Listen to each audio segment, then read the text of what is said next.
राधे राधे सभी को। जय माता की। आप सभी खुश और स्वस्थ होंगे।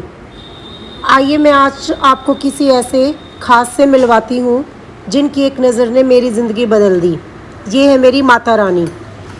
अभी तक मैंने जितनी भी वीडियो बनाई है आपने उसमें सिर्फ लड्डू राधा से रिलेटेड वीडियो देखी है, लेकिन लड्डू राधा मेरे पास बाद में आए थे। मुझे इस अध्यात्म के मार्ग में मेरी माता रानी लेकर आई हैं। कहते हैं ना, जब तक भगवान ना चाहे तब तक तो हम उनकी पूजा अर्चना भी नहीं कर सकते। कितने सारे लोगों से आपने सुना होगा कि हमारे पास समय नहीं है पूजा अर्चना के लिए। समय तो सबके पास वही होता है, 24 घंटे। बस हमें मैनेज करना आना चाहिए। मुझे भी नहीं पता था कि मेरी ज़िंदगी में अभी बड़े बदलाव बाकी हैं। सब कुछ ठीक चल रहा था। मैंने भी सोचा था कि मेरी ज़िंदगी अच्छे से गुजर रही है, लेकिन मुझे नहीं पता था कि अभी तो जीवन की जो दिशाएं भगवान ने मेरे लिए सुनिश्चित की हैं वो बाकी हैं। कुछ ऐसी घटनाएं मेरे जीवन में घटित होने लगी जिनका मेरे मानसिक और शारीरिक स्वास्थ्य पर काफ़ी प्रभाव पड़ा। समझ में ही नहीं आ रहा था कि ये ऐसा क्या हो रहा है, क्या नहीं, क्या करूं, क्या ना करूं, कुछ समझ में नहीं आ रहा। डॉक्टर को दिखा लिया, पंडित को दिखा लिया, सब प्रयत्न कर लिए, लेकिन क्या हुआ? कुछ भी नहीं। होना क्या था? डॉक्टर ने नींद की दवाइयाँ दे दी, पंडित ने 2-4 उपाय बता दिए, सब कर लिए, लेकिन जीवन में जो घटनाएं घटित हो रही थी उन्होंने मेरे मानसिक स्वास्थ्य को बिल्कुल ख़राब कर दिया। समझ में नहीं आ रहा था कि मेरे साथ हो क्या रहा है। फिर सब कहते हैं कि भगवान की मर्जी है। फिर मैं सोचती कि भगवान की मर्जी है तो मेरे साथ इतना बुरा क्यों हो रहा है? क्या मैंने ऐसे कौन से कर्म किए हैं कि मेरे साथ ऐसी घटनाएं घटित हो रही हैं? क्या करूं, क्या ना करूं, कुछ भी समझ में नहीं आया। बस पता नहीं, एक दिन अचानक मैं बैठी थी ऐसे ही अकेले। मुझे कुछ दिखाई नहीं दे रहा था, ना कुछ समझ में आ रहा था। बस समझ में आया तो ये लगा कि अपने मंदिर में जाके मैं थोड़ी देर के लिए बैठ जाऊं। थोड़ी देर मैं अपने मंदिर में गई, वहाँ पर बैठी। मैया रानी मेरे पास काफ़ी सालों से है, लेकिन कभी इतना नहीं था कि मैया रानी के प्रति इतने भाव मेरे मन में उत्पन्न हुए हों। उस दिन पता नहीं अचानक क्या हुआ, इतने भाव मेरे मन में उमड़ के आए कि काफ़ी घंटे तक मैं रोती रही।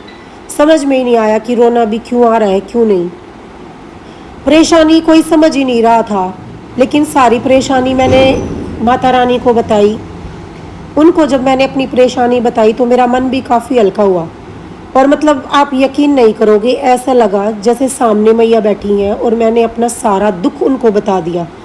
और कहते हैं ना, जो समाधान आज तक नहीं हुए थे वो एक बार उनको बताने से ही हो गए। मैं कोई बड़ी पंडित नहीं, कोई मैं सतगुरु नहीं, कोई मुझे इतनी चीज़ों की नॉलेज नहीं, लेकिन मैंने एक चीज़ ज़रूर देखी है कि जब हम भगवान के ऊपर अपनी सारी आस टिका देते हैं ना, तो वो हमारे विश्वास को कभी नहीं तोड़ते। मेरा भी सब ठीक चल रहा था, कुछ ऐसा नहीं था। डेली की अपना थोड़ी बहुत देर की पूजा अर्चना सब थी, काम भी ठीक से अच्छे से सारे चल रहे थे, लेकिन ज़िंदगी को एक नई दिशा मिलनी थी, नया मोड़ मिलना था। इसीलिए मेरे जीवन में वो घटनाएं घटित हुई हैं। अजीब सी ही दुनिया में मैंने एक प्रवेश किया था। पता नहीं कैसे मैं क्या बताऊं, लोग अगर सुनेंगे तो भी ऐसे समझेंगे कि पता नहीं क्या बता रही है ये। मतलब मुझे दिन में भी यूँ अलग सी चीज़ें दिखाई देती, कहती मुझे चलो हमारे साथ, चलो हमारे साथ। कोई इन पे विश्वास करता, कोई नहीं करता, लेकिन सिर्फ एक माता रानी थी जिसने इन सारी चीज़ों से मुझे छुटकारा दिलवाया है। मैं भी ग्रस्त हूँ। गृहस्थी में रहकर लोग कहते हैं कि हम तो ग्रस्त हैं, गृहस्थी में रहकर हम कैसे पूजा पाठ करेंगे। नहीं, आप गृहस्थी में रहकर भी अपने परिवार के साथ एक पत्नी का रिश्ता निभाकर, एक माँ का रिश्ता निभाकर, एक बहन का रिश्ता निभाकर भी आप पूजा अर्चना कर सकते हैं। हम इस गृहस्थ जीवन में रहते हुए भी अपने छोटे छोटे प्रयास से अपने प्रभु को पाने के लिए कदम बढ़ा सकते हैं।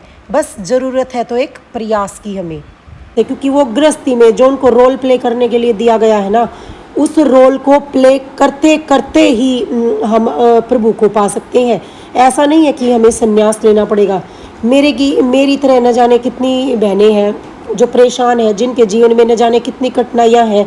कभी पंडित के पास जाती हैं, कभी कहीं जाती हैं, जिनको कोई समाधान नहीं मिलते। लेकिन अगर मैं अपनी बात बताऊँ ना, समाधान आपके अपने पास है, खुद के। आपको कहीं जाने की ज़रूरत नहीं है। मंदिर हर घर में होता है, हर घर में भगवान विराजमान है, हर लोगों का कनेक्शन अपने भगवान से है। जितना समय हम अपने मंदिर में बिताते हैं ना, उतना तो हम बाहर जाकर भी किसी मंदिर में नहीं बिताते। मैं तो सबसे यही कहना चाहूँगी कि अगर आपको अपनी इन समस्याओं से निकलना है ना, तो एक बार अपने भगवान पर, अपने मंदिर में जाकर उस प्रभु को वो बातें बताइए तो सही जो आपके मन में है। रास्ता आपको अपने आप मिलेगा। न जाने कितने लोग हैं जो परेशान हैं, जिनकी समस्याएं नहीं सुलझ रही हैं। बताइए, आगे बढ़िए इस मार्ग में। जब अध्यात्म के मार्ग में आप आगे बढ़ेंगे ना, जो अनुभव आपको होंगे वो बता तो मैं सकती ही नहीं, मतलब वो बताना तो संभव है ही नहीं। कोई शब्द ही नहीं है उन चीज़ों को बताने के लिए। कहते हैं ना कि अगर स्वर्ग का सुख लेना है तो खुद ही मरना पड़ेगा। अगर आपको अध्यात्म के क्षेत्र में जाके भगवान की प्राप्ति करनी है ना, तो प्रयास भी आपको खुद ही करने पड़ेंगे। किसी दूसरे के प्रयास से फल आपको नहीं मिलेगा। आपको खुद भगवान की पूजा अर्चना सेवा करनी पड़ेगी। माना कि शुरू में समय कम होता है हमारे पास, कोई बात नहीं, आप शुरू तो कीजिए। 2 मिनट से, 5 मिनट से, 10 मिनट से, कैसे तो शुरू कीजिए। एक आपकी एक कोशिश ही आपको रास्ता दिलाएगी, और वो आपके भगवान ही है जो आपको हर समस्या से पार करवाएंगे। ग्रस्त जीवन में रहकर कैसे अध्यात्म के मार्ग में आगे बढ़े, जानने के लिए आप कमेंट के माध्यम से मुझसे पूछ सकते हैं। और इस वीडियो को ज़्यादा से ज़्यादा लाइक, शेयर और सब्सक्राइब करें, ताकि ज़्यादा लोगों की अपनी ज़िंदगी को आसान बना सके।